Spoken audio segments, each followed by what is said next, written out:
બોલીએ સદગુરુ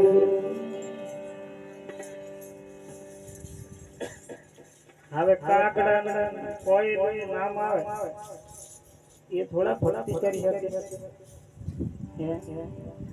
કાગડા જેની ગતિ હોય માણસ એટલે એ માણસ કીધું કાગડો મરેલું ખાય જીવતા નો ખાય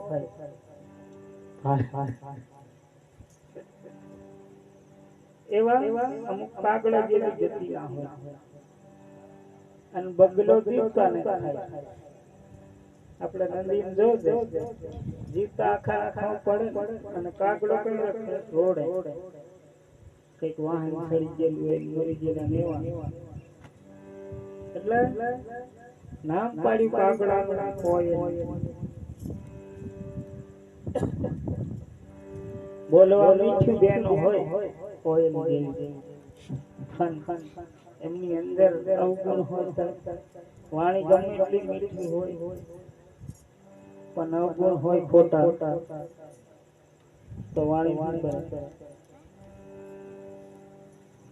એટલે કીધું હંસ હોય ને, હંસ કોઈને કીધું કે સદગુરુ શબ્દોના ભણ્યા અધિકારી હોય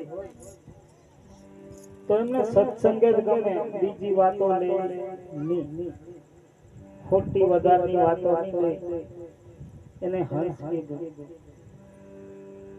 પછી બધું ભેળસેળ ભેળું કરવા જો તો સદગુરુની વાત સમજાય નથી. એક સદગુરુ છે ને એ ભગવાન કરતે ઊંચું પદ છે, અને ભગવાને જ મોટો હોય તો ગુરુ શરણમાં જાય. ગુરુ શરણમાં ગયા પછી ભગવાન બને.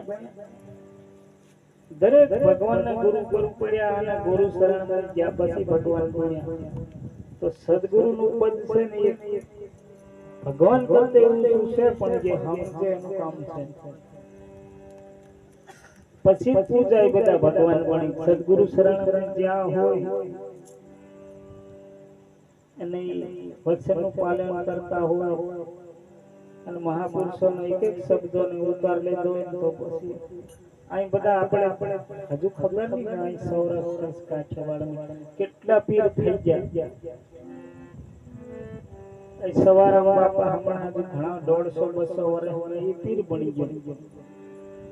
પીપળી ધામમાં જલારામ બાપા, આપા ગીગા, ત્રિકમ સાહેબ, ભાણ સાહેબ, ખેમ સાહેબ, આ બધા સાહેબ સંપ્રદાયના, ગંગા સતી, પાનબાઈ, મીરાબાઈ, બધા સાહેબ સંપ્રદાયના બધા બની ગયા.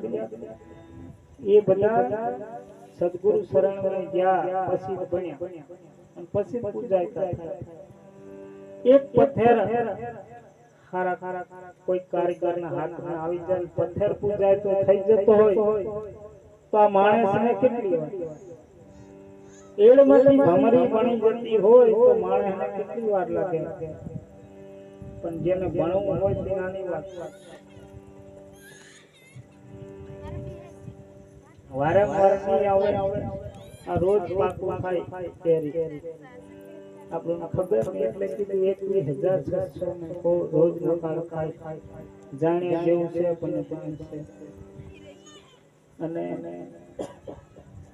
આપણે જે કામ કરીએ એ કરવાનું છે, પણ નવરો સમય એટલે 2 કલાકનો વધે.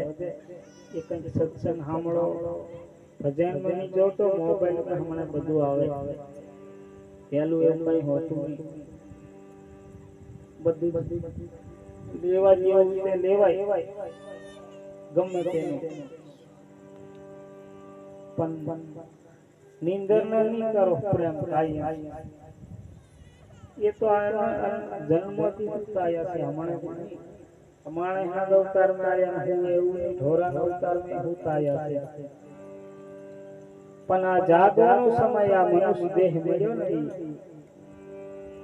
જાગ જીવલડા